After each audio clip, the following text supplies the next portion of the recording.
Assalamualaikum warahmatullahi wabarakatuh. Saya Robiatul Alvina Andawiyah, mahasiswa dari PGSD Universitas Mulia Kudus, NIM 2019-33048. Di sini saya akan membahas mengenai perspektif global dari visi IPTEK. Nah, perspektif global dari visi IPTEK makin meluas dan meningkatnya proses globalisasi dalam segala aspek kehidupan, karena adanya perangkat yang menjadi medianya. Perangkat tersebut meliputi perangkat lunak, seperti ilmu pengetahuan dan teknologi, serta perangkat keras yang meliputi alat transportasi dan komunikasi. Perkembangan, kemajuan, dan pemanfaatan perangkat keras tidak dapat dipisahkan dari perkembangan kemajuan dengan perangkat dan penerapan IPTEK. Demikian juga sebaliknya. Di antara perangkat lunak dengan perangkat keras terdapat hubungan fungsional yang saling mempengaruhi. Pengetahuan yang acak dan terbuka melalui proses yang panjang diorganisasikan serta disusun menjadi bidang-bidang filsafat, humaniora, dan ilmu yang selanjutnya ilmu dikelompokkan menjadi ilmu eksak dan non-eksak. Marwah Daud Ibrahim mengemukakan sekedar upaya untuk menyamakan persepsi. Kiranya perlu dijelaskan bahwa yang dimaksud dengan ilmu pengetahuan di sini adalah suatu jawaban sistematis dari kata mengapa, no way. Sedangkan teknologi adalah jawaban praktis dari pertanyaan how. Dengan teknologi, orang lalu dapat memanfaatkan gejala alam, bahkan bisa mengubahnya. Jadi kesimpulannya, teknologi itu tidak lain adalah penerapan pengetahuan dan ilmu pengetahuan untuk mengembangkan pengetahuan tentang cara memanfaatkan sumber daya untuk menemui kebutuhan tertentu. Selanjutnya, dengan menerapkan pendekatan perspektif budaya, Alvin Toffler dalam bukunya yang berjudul Gelombang Ketiga tahun 1980 mengemukakan 3 tahap perkembangan ikhtisalnya secara singkat sebagai berikut. Gelombang pertama, ribuan tahun yang lalu telah terjadi perubahan besar dalam bercocok tanam sederhana menjadi pertanian yang lebih maju.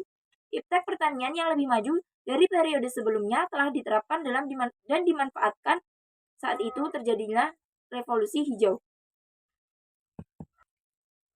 Gelombang kedua, 300 tahun yang lalu, tepatnya pada abad 17, dengan ditemukan mesin uap, mesin pemintal kapas, proses produksi di sektor industri cepat meningkat. Perkembangan kemajuan dan penerapan IPTEK di bidang produksi dan industri terjadi lonjakan sehingga periode dikenal dengan revolusi industri.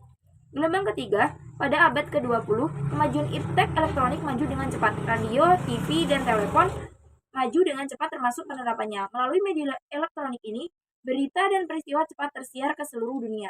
Dengan dimanfaatkannya satelit komunikasi, penyiar TV semakin luas. Informasi makin cepat merambah. Oleh karena itu, pada abad 20 telah terjadi revolusi informasi. Melalui revolusi informasi, proses globalisasi berbagai aspek kehidupan makin dipacu. Dampak negatif perkembangan kemajuan dan penerapan IPTEK yang menghasilkan berbagai tangan oleh di sebagai guncangan esok atau shock, yang atau physical shock, sehingga guncangan kejiwaan, yaitu physical shock. IPTEK di bidang komunikasi informasi menjadi sasaran berbagai permasalahan. Disinilah letak tuntutan bagi dunia pendidikan. Pendidikan dalam arti seluasnya untuk menciptakan kiat mengatasi dampak negatif IPTEK terhadap guncangan fisik dan psikologis. Manusia sebagai makhluk hidup yang berbudaya, yang mengembangkan IPTEK, memiliki kemampuan cara dan kiat berkomunikasi yang beragam, yang juga berkembang serta dapat dikembangkan. Sejalan dengan perkembangan, kemajuan dan penggunaan transportasi semakin serta media elektronik, kontak interaksi sosial umat manusia untuk berkomunikasi itu makin maju. Nah, makin lama komunikasi ini makin menjadi kebutuhan yang tidak dapat lepas dari kehidupan manusia sehari-hari yang menembus batas-batas ruang dari perspektif global. Keberhasilan saling ketergantungan dalam segala aspek kehidupan antar bangsa dan antar negara tidak dapat dilepaskan dari keberadaan serta peranan transportasi dan media transportasi. Itulah tadi penjelasan saya mengenai perspektif global dari visi IPTEK. Sekian dan terima kasih. Wassalamualaikum warahmatullahi wabarakatuh.